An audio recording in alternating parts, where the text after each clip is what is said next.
गुरु भक्ति योग दैवी गुणों का विकास करने वाला महान रहस्य गुरु भक्ति में निहित है। जो शिष्य अपने गुरु के चरण कमलों में संपूर्ण आत्मसमर्पण करता है, उसे गुरु स्वयं ही सब दैवी गुण प्रदान करते हैं। जो अपने मन पर संयम रखकर ध्यान नहीं कर सकते, उनके लिए तो गुरु भक्ति जगाकर गुरु सेवा करना ही एक उपाय है। गुरु शिष्य की मुश्किलों एवं अवरोधों को जानते हैं, क्योंकि वे त्रिकाल ज्ञानी हैं। अतः मन में ही उनसे प्रार्थना करो, वे आपके अवरोध दूर करेंगे। गुरु के दर्शन अंधकार का सर्वथा नाश करते हैं और असीम आनंद देते हैं। भगवान स्वयं ही आचार्य के रूप में दिखते हैं। वे मानव के स्वरूप में प्रत्यक्ष दर्शन देते हैं अथवा ब्रह्मनिष्ठ महान ज्ञानी के रूप में दर्शन देते हैं। जन्म से लेकर मृत्यु पर्यंत जीवन का एकमात्र हेतु महान गुरु की सेवा करना है। केवल बुद्धिमान व्यक्ति के रूप में एक व्यक्ति की कोई अहमियत नहीं है, उसे वास्तविकता का ज्ञान नहीं है। किंतु जब व्यक्ति गुरु के संपर्क में आता है, तब उसमें सच्चा ज्ञान, सच्ची शक्ति और सच्चा आनंद प्रकट होता है। वे गुरु भी ऐसे हो जिन्होंने परमात्मा के साथ तादात्म्य स्थापित किया हो। शिष्य को घास के तिनके से भी अधिक नम्र होना चाहिए, तभी गुरु की कृपा उस पर उतरेगी।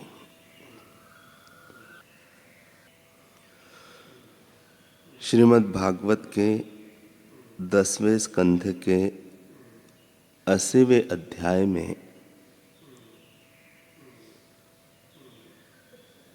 अपने सहपाठी सुदामा से गुरु महिमा का वर्णन करते हुए भगवान श्री कृष्ण कहते हैं, ब्रह्म शिरोमणि, क्या आपको उस समय की बात याद है जब हम दोनों एक साथ गुरुकुल में निवास करते थे?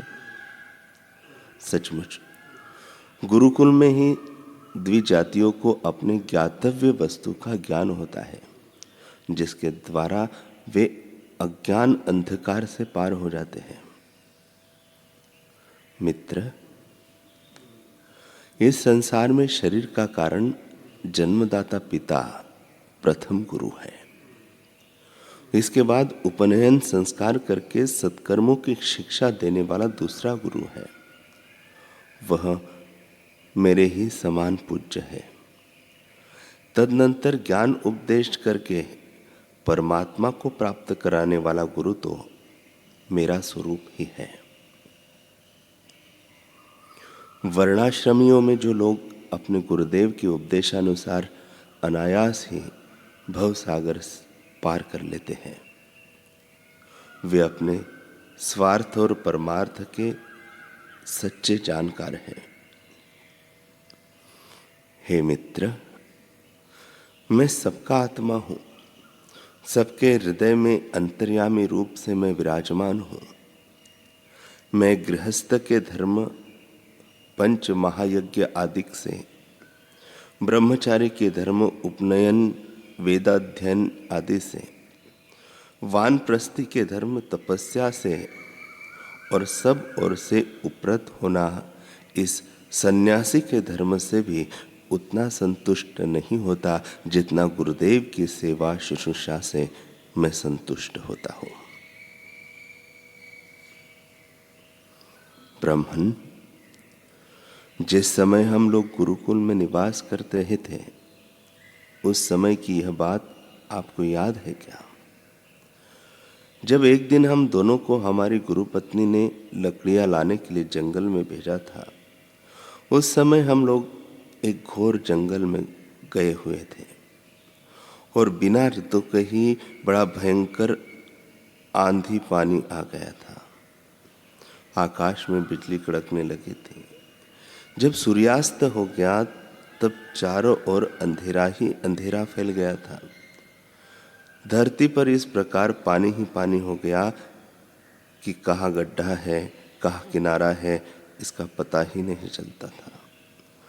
वह वर्षा क्या थी, एक छोटा मोटा प्रलय ही था। आंधी के झटकों और वर्षा की बौछारों से हम दोनों को बड़ी पीड़ा हुई थी। दिशा का ज्ञान न रहा था।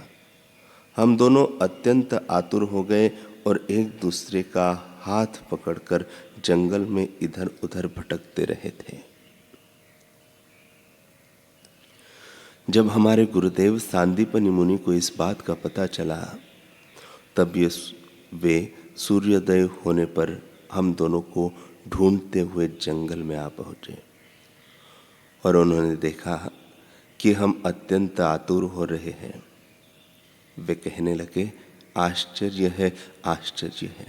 पुत्रों, तुम दोनों ने हमारे लिए अत्यंत कष्ट उठाया।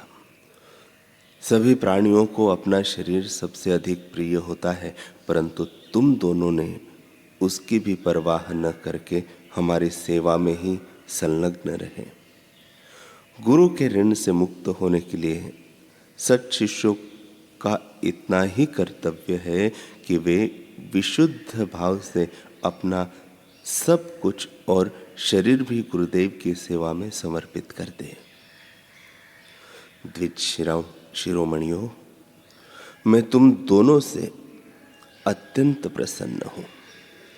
तुम्हारे सारे मनोरथ, सारी अभिलाषाएं पूर्ण हो और तुम दोनों ने मुझसे जो वेद अध्ययन किया है वह तुम्हें सर्वदा कंठस्थ रहे तथा इस लोक और परलोक में कहीं भी निष्फल न हो।